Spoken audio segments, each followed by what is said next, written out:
I knew Miss Tyree from when I was very, very little, actually. My sister was a senior in high school when she started at Hermitage, and I was born my sister's senior year of high school, so it's we go way back. When it was time for me to go to high school, she had already moved on to VCU, and so I had a different choir director. But my junior year of high school, we went to the Choral Classic, and that's where I got to meet her. I actually stayed back after the Commonwealth Singers Hallelujah Chorus rehearsal to help her stack chairs, and it was there that I asked if she had any room in her studio for voice lessons. One of the things when I started taking lessons with her, what we encountered was my family couldn't afford to do both voice and piano lessons, and I knew that I needed voice and piano if I was going to be a music major in college. And when I was actually planning on stopping voice lessons because I knew I had to get my piano chops up. And when I brought this problem up to her, she said, "Oh, that's fine. I'll teach you both, and I won't raise my rate." And I know that she raised everybody's rates that semester, but she didn't raise mine. She helped me prepare my audition for VCU and for JMU, and I ended up going to VCU. And going through this whole VCU music ed experience with her, and so for her to take me as a high school student who didn't know what I didn't know, and then help me move into the profession, it was just so incredible. I always said that she was sort of like my real life Mr. Feeney, in that you watch Boy Meets World and he's their middle school teacher and then he's their high school principal and then he's at the college in some capacity. But that I was able to grow up with her, and that she was always a big influence in my life, and I just miss her so much. I first met Becky when I was a very young teacher in the early 90s, and she was teaching at Hermitage and I was teaching at Godwin, and she just kind of came into my life. We started rooming together at events like All Virginia and became fast friends, and through that she became not just a colleague but a mentor to me, and really kind of pushed me to be my best, as she did everyone around her. We had answering machines in our offices, and so if we were like annoyed at something or just needed to vent, we would call and leave messages to each other on our answering machines because we didn't have the same planning period.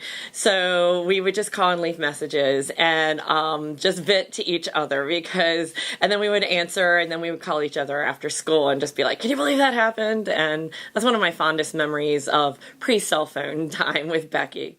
She made everyone feel special when they were around her. It didn't matter who it was. And she just loved talking about her friends to me and everyone that she worked with. She had such great respect for everyone that she worked with. As a friend, one of the things that I learned from her, well, as a colleague, as a mentor, everything, was that to always be a lifelong learner, and that she never stopped wanting to learn more, to know more about what she was doing. She was always so concerned about whether she was making a difference in other people's lives. That was just like so huge to her. And I mean, I think that's I know that's one of the reasons that she wanted to get her students involved in live art and Spark, and also start the RVA Street Singers. She was so excited about that, and in just a few short months made such an impression on each of those singers' lives and everyone who worked with them, because I was honored to be able to play for that ensemble. And it was a gift to me that we were both so busy that we really talked more on the phone than we saw each other. And right before she left us, I got to see her every Monday at rehearsal. And I just think that is just such a huge gift that I was given. I met Becky long before she ever became a faculty member here, so I've known her for a very long time. And I was so happy when she joined our faculty, and just that bright smile and that constant encouragement that she had for everybody. Becky was a phenomenal colleague. When I started, even before I started, she was already fully supportive of me and fully diving into whatever crazy ideas I might have for the choral program, and also not holding back what she thought. It was a wonderful combination of support and honesty, which I loved and I really appreciated, and I miss it. She was so engaged with whoever she was with, genuinely, authentically, that impact would radiate out. And looking at the broad community that she moved through, that's where they all resonated with each other. In my new job, I've had a better glimpse into all the things that Becky was doing around here, because it took so many people to replace her, because she wore so many hats and she created so many things. She exuded such joy for what she did, and she appreciated the humanity in what she did, and that, I think that rubbed off on all of us. You know, she was a great reminder of why we all got into this in the first place. That she would just gloriously go off and do battle and just do it with all in, and if something didn't work out, well, it's all good, and she would circle back and just go at it again. If she thought it was important, then she went after it. And there was nothing that she thought was more important than her students and her family. Becky Tyree was a strong and fierce woman and an amazing musician. Being in a choir with her was a little bit like being on a roller coaster. Sure, she had a commanding presence, and there were some unexpected twists and turns to keep you on the edge, but in the end, you were always having a good time and you knew that everything was going to be okay. I wrote down that she was very dedicated to two things, music and people, and that we could maybe include wine and really cute accessories in that list as well if we wanted to. One of my favorite things about her is that she was so fiercely passionate, and that she pushed you to do things sometimes even when you weren't ready for it or didn't want it. She's kind of like the mom in that way, where when you're going through it, you're not loving it, but after the fact you look back and think about how much you have to owe to that person and how much you hear their own words come out of your mouth when you're in front of your students. Every decision that I make doesn't come without first thinking, would Becky approve of this? Is this something that she would do? And if the answer is yes, then I move forward with it. She wasn't gentle with herself. She let you in so freely and invited so many students into her life and took them as one of her own. And she just gave that love to you freely, not expecting anything in return, and really made you feel like you were a part of her family and one of her students that she was always looking out for. I think one of the greatest things that we can do to honor her memory is to continue to instill a love of singing in every student that we come into contact with. Ultimately, that's what she would have done, and I think that's what she would have approved of. Just had such a presence about her. No one could sweep into a room quite like Professor Tyree. She would always walk in just with such grace, and she was always wearing the best pairs of shoes you've ever seen.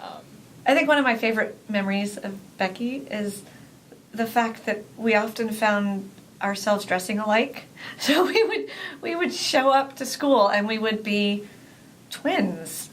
And it was hilarious, and sometimes we weren't the first to notice that the students would notice it. And I don't know, with other people that would bug me, but she was such a fashionista that I always felt, I don't know, good when I showed up dressed like Becky Tyree. So whenever we would cross paths, like across the way, or like if I'd see her come into pack, I would always be like, oh my gosh, it is the Rebecca Tyree. Iconic, amazing. And she'd be like, oh, stop it. But she was totally, she totally ate it up, and she was such a diva. And she knew it. She knew she was a diva. The Rebecca Tyree. Wow, iconic. Because she was just such an icon around here. I was her TA for Spark, and so we had weekly meetings to talk about Spark. And in every single one of those TA meetings, she would never let me leave without going, oh, you're awesome. Every single one. Oh. I'd walk by her in the hall and she'd look at me and she would know I was really busy or stressed about something. She would just pat me on the shoulder and smile and say, it's going to be okay. And we missed that. Well, Miss Tyree was the first person in VCU that I really connected with in terms of VCU music. Really the first person I got a chance to talk to during my audition. I didn't grow up with a lot of music around. I really didn't know it was what I wanted to do until late in high school. So I didn't really know what I was doing my first few months here.